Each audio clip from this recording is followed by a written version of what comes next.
বিরাট বড় ষড়যন্ত্র তো ডক্টর মোহাম্মদ ইউনূস স্যারকে লন্ডনের রাস্তায় অপমান করবে। যুক্তরাজ্যে যাচ্ছেন অন্তর্বর্তী সরকারের প্রধান উপদেষ্টা ডক্টর মোহাম্মদ ইউনূস। ডক্টর মোহাম্মদ ইউনূসের মাধ্যমে তারেক রহমানও ম্যানেজড হয়ে যাচ্ছেন। এদিকে ডক্টর ইউনূস লন্ডন সফর গিয়ে কঠিন তুপের মুখে পড়েন। আওয়ামী লীগ কর্মীদের কঠিন ষড়যন্ত্রের মাধ্যমে দেশে নতুন পরিস্থিতি হয়েছে। সেখানে এবার ক্ষমতায় কে বসবে? প্রধান উপদেষ্টা ডক্টর মোহাম্মদ ইউনূসের লন্ডন সফরকালে তার সঙ্গে সাক্ষাৎ করবেন বিএনপির ভারপ্রাপ্ত চেয়ারম্যান তারেক রহমান। বিএনপি এবং সরকারি বিভিন্ন সূত্রে এই তথ্য জানা গেছে। শত্রু যতই দুর্বল হোক, শত্রু শেষ রেখো না।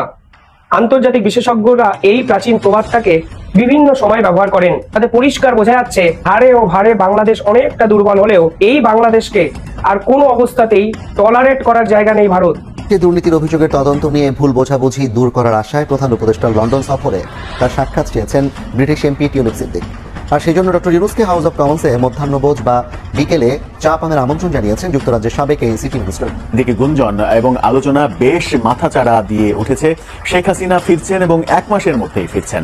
এই আলোচনাটাকে উস্কে দিয়েছেন মূলত আওয়ামী লীগের সাধারণ সম্পাদক ওবায়দুল কাদের। এছাড়া শেখ হাসিনা কন্যা সাইমা ওয়াজেদ পুতুলের একটা ভিডিও ভাইরাল হয়েছে।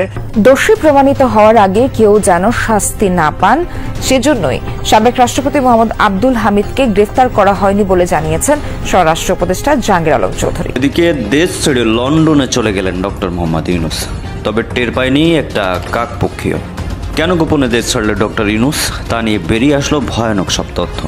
এদিকে ডক্টর ইউনূস দেশ ত্যাগের সাথে সাথে 49টি গ্রামীণ ব্যাংক ভেঙে গুড়িয়ে দিল আওয়ামী লীগ এবং ছাত্রলীগ। তাহলে কি আর দেশে ফিরছেন না ডক্টর ইউনূস? আসসালামু আলাইকুম দর্শক, নতুন একটি নিউজে আপনাকে স্বাগতম। ইতিমধ্যে আমরা দেখতে পাচ্ছি ডক্টর ইউনূস আজকে দিনের বেলা লন্ডন সফরে যান এবং তার লন্ডন সফরকে কেন্দ্র করে অনেক চাঞ্চল্যকর তথ্য আসে। তার লন্ডনের মধ্যে কি হচ্ছে আপনারা তো জানেন যে ডক্টর ইউনূসকে অনেকে চাচ্ছে অপমানিত করবে এবং অনেকে চাচ্ছে ডক্টর ইউনূসকে বাংলাদেশ থেকে বিদায় করে তারা কিন্তু ক্ষমতা দখল করবে। দর্শক শ্রোতা, এখন কি শুনতে পাচ্ছি লন্ডনের মধ্যে অনেক ঘটনা হচ্ছে এবং তিনি কি পরিকল্পনা নিয়ে লন্ডন গিয়েছেন এইটা তো আপনারা দেখেছেন। দেশের সকল আপডেট নিউজ এবং লন্ডনের অবস্থা সব কিছু দেখতে পারবেন এই একটি ভিডিওতে, যে দেশের ক্ষমতার যে বিভিন্ন সময় বিভিন্ন দিকে ঘুরপাক খায় এবং আন্দোলন হয়, তাণ্ডব হয়, রাজপথে রক্তাক্ত অবস্থা হয়, সব কিছু দেখতে পারবেন। আপনারা সম্পূর্ণ ভিডিও ধারাবাহিকলি দেখবেন। আসুন আমরা কথা বাড়ছি না, আমরা সরাসরি ভিডিওর মূল আলোচনায় চলে যাচ্ছি। অন্তর্বর্তী সরকার প্রধান উপদেষ্টা ডক্টর মোহাম্মদ ইউনূস নাইট বা ওবিই পাচ্ছেন না। তার দপ্তর থেকে বলা হয়েছে তিনি কিং চার্লস হারমোনি অ্যাওয়ার্ড পেতে যাচ্ছেন।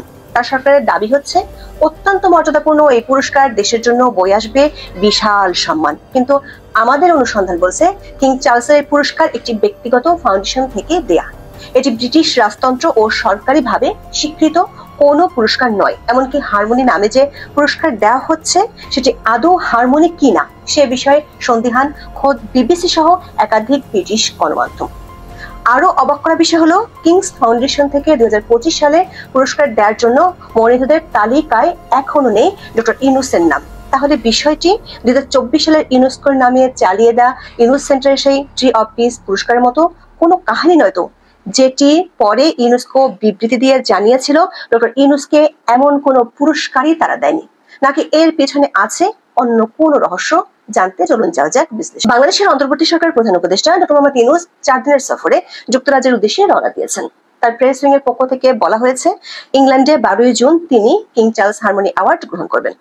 বাংলাদেশ সরকার পক্ষ থেকে দাবি করা হচ্ছে কিং চার্লস হারমোনি অ্যাওয়ার্ডটি অত্যন্ত মর্যাদাপূর্ণ একটি পুরস্কার। বলা হচ্ছে এটি দেশের জন্য বিশাল সম্মান বয়ে আনবে। ডক্টর ইউনূস রাজকীয় অনুষ্ঠানে ব্রিটেনের রাজা 3য় চার্লসের হাত থেকে এই সম্মাননা নেবেন বলে জানানো হয়েছে। কিন্তু প্রশ্ন হলো এই কিং চার্লস হারমোনি অ্যাওয়ার্ড আসলে কতটা মর্যাদাপূর্ণ? আন্তর্জাতিক মহলে এর গুরুত্বই বা কতটুকু? আন্তর্জাতিক সংবাদ মাধ্যম এমনকি ব্রিটিশ মিডিয়াতেও এই পুরস্কার নিয়ে তেমন কোনো আলোচনা আমরা দেখিনি।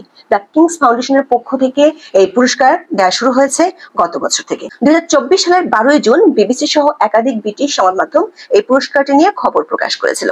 সেসব খবরে হারমোনি শব্দটিকে গ্রহণ করেনি ব্রিটিশ সংবাদ মাধ্যমগুলো। তারা বিশেষ বন্ধনীর মধ্যে শব্দটি রেখে খবরগুলো প্রকাশ করেছিল। এই কিং চার্লস হারমোনি অ্যাওয়ার্ড জিনিসটা আসলে কি?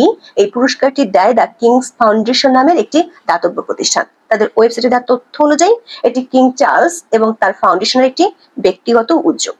রাজা তৃতীয় চার্লস 1990 সালে প্রিন্স অফ ওয়েলস থাকাকালীন সময় এই দাতব্য প্রতিষ্ঠান প্রতিষ্ঠা করেন। এই প্রতিষ্ঠানটি 30 বছরের বেশি সময় ধরে রাজার পছন্দের বিভিন্ন প্রকল্প বাস্তবায়নে সহায়তা করছে। এই ফাউন্ডেশনের পছন্দের ক্ষেত্রগুলোর মধ্যে রয়েছে শিল্প, স্থাপত্য, ঐতিহ্যবাহী কারুশিল্প বা গ্রামীণ দক্ষতা, স্বাস্থ্য ও কল্যাণ কর্মসূচি ইত্যাদি। ফাউন্ডেশনের প্রধান নির্বাহী ক্রিস্টিনা মুরিন জানিয়েছেন, তাদের দাতব্য প্রতিষ্ঠান রাজার দর্শন অনুযায়ী কাজ করছে। তারা শিক্ষা, দক্ষতা এবং প্রশিক্ষণ কর্মসূচির মাধ্যমে সারা বিশ্বের শিক্ষার্থীদের সহায়তা দেয়। দর্শক খেয়াল করে দেখুন, যারা পুরস্কারটির আয়োজক তারা বলছেন দ্য কিংস ফাউন্ডেশন হলো রাজা তৃতীয় চার্লসের একটি শখের প্রতিষ্ঠান। আরো স্পষ্টভাবে বলা হয়েছে এই পুরস্কারটি রাজা তৃতীয় চার্লসের ব্যক্তিগত এক ফাউন্ডেশন থেকে দেওয়া হচ্ছে, যার সঙ্গে রাজ্যের কোনো সম্পর্ক নেই। একই কথা আমরা খুঁজে পেয়েছি সিএনএন এর একটি রিপোর্টেও।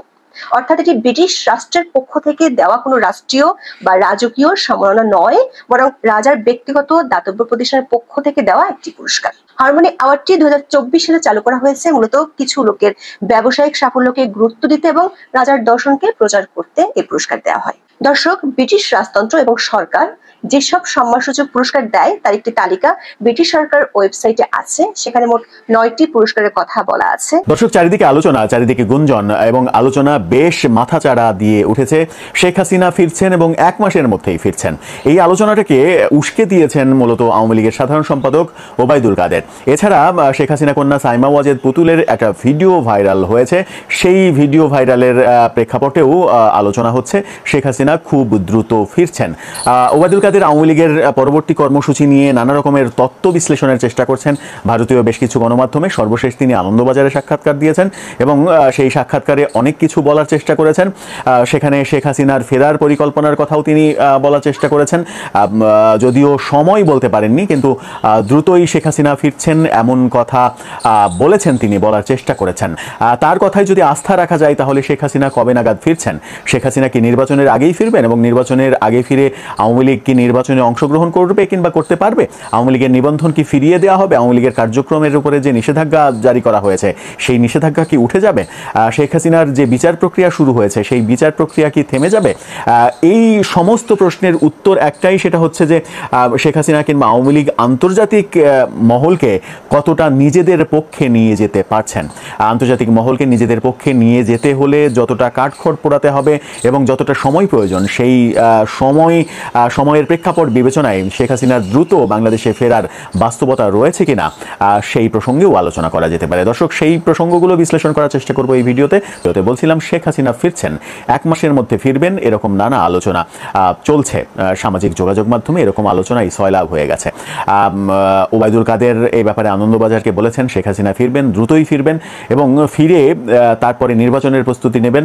দেশে ফেরার পরে নির্বাচনের প্রস্তুতি সহ তাদের ভুল ভ্রান্তির জন্য ক্ষমা চাওয়ার প্রসঙ্গগুলো সামনে আসবে, তখন জনগণকে সাথে নিয়ে তারা তাদের কার্যক্রম ঠিক করবেন, এরকম কথা বলেছেন। কিন্তু শেখ হাসিনা কবে নাগাদ ফিরবেন তার কথাই সেই প্রসঙ্গটা আসেনি। আনন্দবাজারকে যে সাক্ষাৎকার দিয়েছেন সেখানে তিনি বলার চেষ্টা করেছেন শেখ হাসিনা ফিরবেন, কিন্তু প্রশ্নটা বারবার ঘুরে ফিরে আসে যে ওবায়দুল কাদেরকে বারবার সামনে ঠেলে দেয়া হচ্ছে কেন? আমরা একটা ভিডিও বানিয়েছিলাম যে ওবায়দুল কাদেরকে কি আওয়ামী লীগের পরবর্তী নেতৃত্বে দেখতে চলেছি আমরা, কি হতে চলেছে আদতে? এদিকে শেখ হাসিনা কন্যা সাইমা ওয়াজেদ পুতুলের একটা ভিডিও ভাইরাল হয়েছে। সেই ভিডিওকে কেন্দ্র করেই আলোচনার সরগরম হয়েছে যে শেখ হাসিনা 1 মাসের মধ্যে, সেই ভিডিওতে বলতে শোনা গেছে শেখ হাসিনা 1 মাসের মধ্যে বাংলাদেশে ফিরবেন। বাংলাদেশে ফিরে তিনি তার রাজনৈতিক কর্মকাণ্ড পরিচালনা করবেন। সেই বাস্তবতা কি বাংলাদেশে রয়েছে? সেই বাস্তবতা বাংলাদেশে একেবারেই নেই বলেই মনে করছেন বিশ্লেষকরা। তবে শেখ হাসিনার ফেরা নির্ভর করছে অনেক কিছুর উপরে। অনেক কিছুর মধ্যে একটা বড় ব্যাপার হচ্ছে প্রফেসর ইউনূস সরকার যদি দীর্ঘমেয়াদে থাকতে পারেন এবং নির্বাচন পর্যন্ত থাকতে পারেন, তাহলে শেখ হাসিনার এই নির্বাচনে আওয়ামী লীগের, শেখ হাসিনা তো না, শেখ হাসিনার নির্বাচনে অংশগ্রহণ করার কোনো সুযোগ তো রাখবেই না সরকার। কারণ বিচারের আয়োজন যেটা করা হয়েছে, নিশ্চিত করেই বলা যায় যে কোনোভাবেই শেখ হাসিনার একটা বড় সাজা দেওয়ার চেষ্টা তো করা হবেই। সেটা যদি হয় তাহলে নির্বাচন প্রক্রিয়া থেকে শেখ হাসিনা বিচ্ছিন্ন হয়ে পড়বেন। কিন্তু আওয়ামী লীগ নির্বাচনে অংশগ্রহণ করতে পারবে কিনা সেই প্রসঙ্গ যখন আলোচনায় আসবে, তখন এই আলোচনাটা করা যেতেই পারে যে বর্তমান সরকার কি আওয়ামী লীগের উপরে যে নিষেধাজ্ঞা জারি করা হয়েছে কর্মকাণ্ড চালানোর ব্যাপারে, সেই নিষেধাজ্ঞা নিষেধাজ্ঞা তুলে নেবে? আমার মনে হয় না যে এই সরকার সেই নিষেধাজ্ঞা তুলে নেবে, কারণ এই সরকারের উপরে সব থেকে বড় চাপ ছিল আমেরিকার চাপ। আমেরিকা এবং ভারত এই দুটো চাপ ছিল, ভারতের চাপ রয়েছে, থাকবেই, কিন্তু আমেরিকার চাপ আমার মনে হয় অনেকখানি কমেছে। আমেরিকার চাপ এই কারণেই কমেছে যে আমেরিকার সঙ্গে একটা সমঝোতা, করিডোর নিয়ে একটা সমঝোতার দিকে গিয়েছে সরকার। সেই কারণে এই সরকারের উপরে প্রথম দিকে ট্রাম্প প্রশাসনের যে চাপ আমরা লক্ষ্য করেছি, এই সরকার বিরোধী অবস্থান দেখেছি। এখন কিন্তু ব্যাপারটা অনেকটা ইউটার্নের মতো দেখা যাচ্ছে। আবার যদি করিডোর দিতে এই সরকার ব্যর্থ হয়, তখন পরিস্থিতি আবার পাল্টে যেতে পারে। আন্তর্জাতিক দেশীয় রাজনীতির প্রেক্ষাপট যেমন বারে বারে চেঞ্জ হয়, আন্তর্জাতিক রাজনীতির প্রেক্ষাপটও কিন্তু বারে বারে চেঞ্জ হয়। তার মানে করিডোর দেয়া না দেওয়ার উপরে নির্ভর করছে সরকারের সঙ্গে আমেরিকার সম্পর্ক, এবং সেখানেও অনেকখানি নির্ভর করছে আওয়ামী লীগের ভবিষ্যৎটা কোন দিকে যাবে।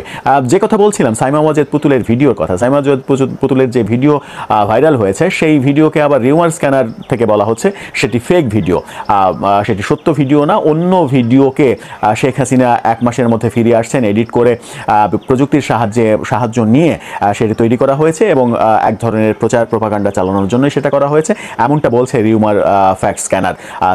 তার মানে হচ্ছে সাইমা ওয়াজেদ পুতুলের ভিডিওর এই বাস্তবতাও পাওয়া যাচ্ছে না।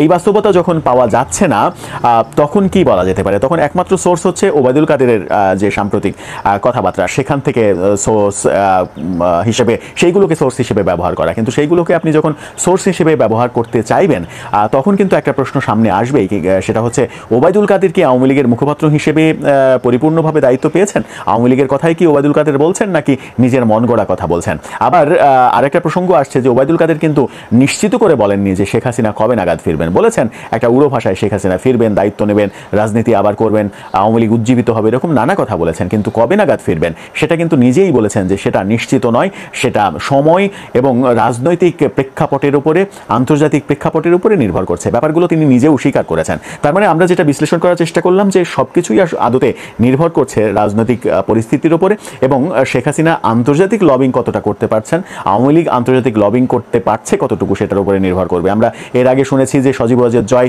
প্রায় $2 লক্ষ কিংবা $2 লক্ষ মিলিয়ন এরকম একটা অ্যামাউন্ট দিয়ে আন্তর্জাতিক লবিস্ট নিয়োগ করেছেন। সেই লবিস্ট প্রথম দিকে বেশ কার্যকর বলেও মনে হচ্ছিল, ডোনাল্ড ট্রাম্প প্রশাসনের সঙ্গে লবিস্ট বেশ ভালো এগিয়ে গিয়েছিল। পরবর্তীতে আমরা ডোনাল্ড ট্রাম্প প্রশাসনকে কিন্তু ইউটার্ন নিতে দেখেছি। তার মানে সেই লবিস্টও ট্রাম্প প্রশাসনে খুব একটা কাজ করতে পারছে এই মুহূর্তে সেটা বলা যাবে না। সব মিলিয়ে পরিস্থিতি শেখ হাসিনা কিংবা আওয়ামী লীগের অনুকূলে রয়েছে কোনোভাবেই, যেটা ওবায়দুল কাদের বলতে চেয়েছেন সেটা কিন্তু বলা যাচ্ছে না।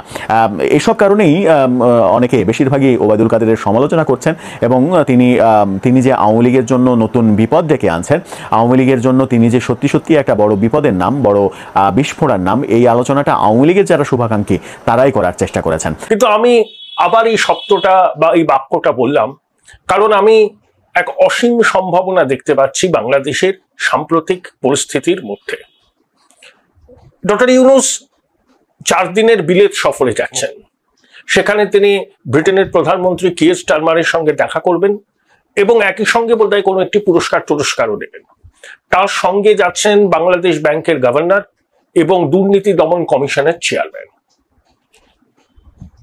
এই আবহে গার্ডিয়ান পত্রিকায় একটি খবর বেরিয়েছে এবং তারপর গার্ডিয়ান পত্রিকা থেকে সেই খবরটি আমাদের এখানকার সংবাদ মাধ্যমে, বাংলাদেশের সংবাদ মাধ্যমে গুরুত্বের সঙ্গে ছাপা হয়েছে যে শেখ হাসিনার বঞ্জি, হ্যামস্টেড থেকে নির্বাচিত লেবার পার্টির একাধিকবারের সাংসদ, কিছুদিন আগে পর্যন্ত যিনি কিয়ার স্টারমার মন্ত্রিসভায় সিটি মিনিস্টার ছিলেন, সেই টিউলিপ সিদ্দিকী প্রফেসর ইউনূসকে একটি চিঠি দিয়েছেন, চিঠি দিয়ে তার সাক্ষাৎ প্রার্থী হয়েছেন। আমরা জানি যে টিউলিপ সিদ্দিকীর বিরুদ্ধে বাংলাদেশের দুর্নীতি দমন কমিশন অনেক অভিযোগ করেছিল, বেআইনিভাবে জমি পাওয়া এবং রূপপুরে রুশ সহযোগিতায় যে পারমাণবিক বিদ্যুৎ তৈরি হচ্ছে বাংলাদেশে, পুতিনের সঙ্গে শেখ হাসিনা যখন বৈঠক করেছিলেন, এই প্রক্রিয়াটি ত্বরান্বিত করার জন্য টিউলিপ সিদ্দিকী শেখ হাসিনার সফর সঙ্গী হয়েছিলেন। অভিযোগ, এই চুক্তি সম্পাদন করার বিনিময়ে $5 বিলিয়ন না কত ডলার তারা উৎকোচ পেয়েছেন।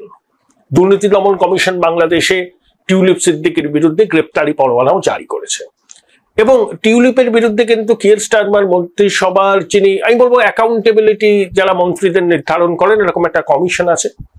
মন্ত্রীদের আপনার প্রবিটি, কমিটমেন্ট সততা এগুলো ঠিকঠাক আছে কিনা সেই জন্য একটা কমিটি আছে, তারা তদন্ত করেছিল কিয়ের স্টারমারের নির্দেশে। ল্যারি ম্যাগনাস তিনি কিন্তু টিউলিপ সিদ্দিকীকে ক্লিন চিট দিয়েছেন এবং একই সঙ্গে বলেছেন যে শেখ হাসিনার সঙ্গে তার পারিবারিক সম্পর্কের বিষয়ে তাকে কিন্তু সতর্ক থাকতে হবে।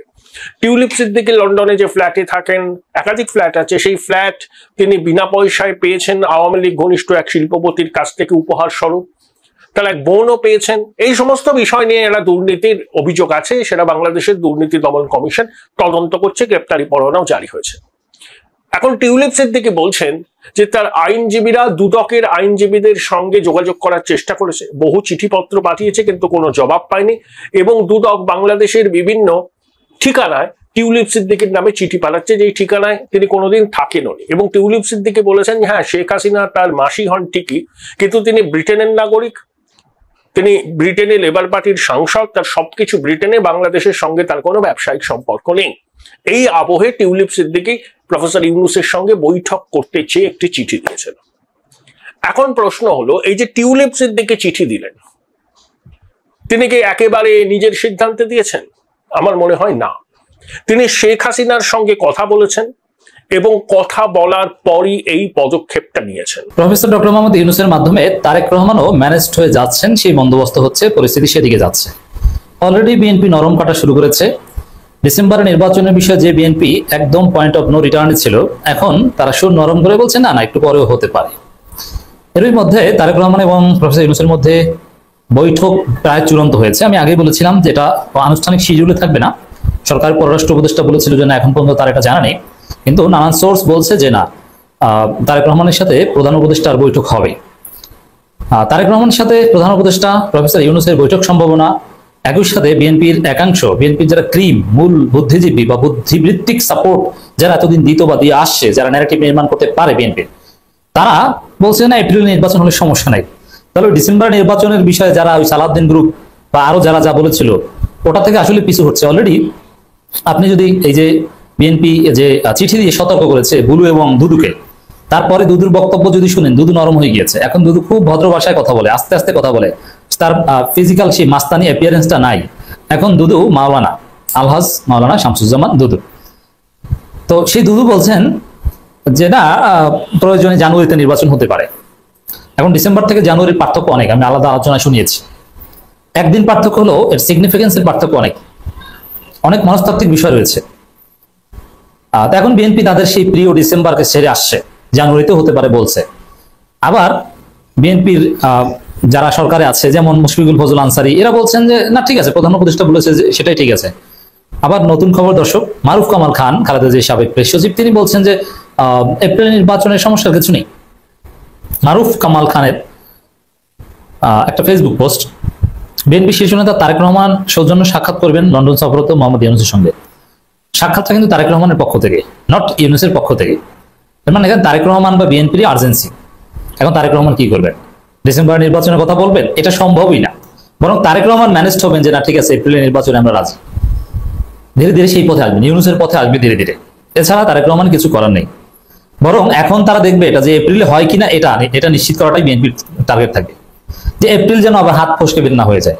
তবে হ্যাঁ, বিএনপি যদি বাড়াবাড়ি করে তাহলে নির্বাচন এপ্রিলও হবে না।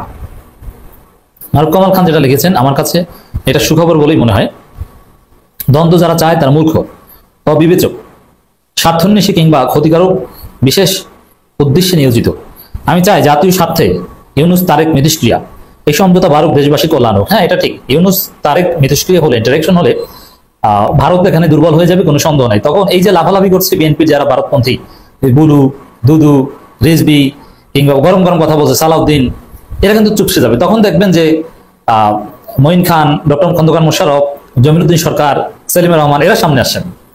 তো দর্শক, তারেক রহমান এবং ইউনূস বৈঠক এটা অত্যন্ত গুরুত্বপূর্ণ হবে।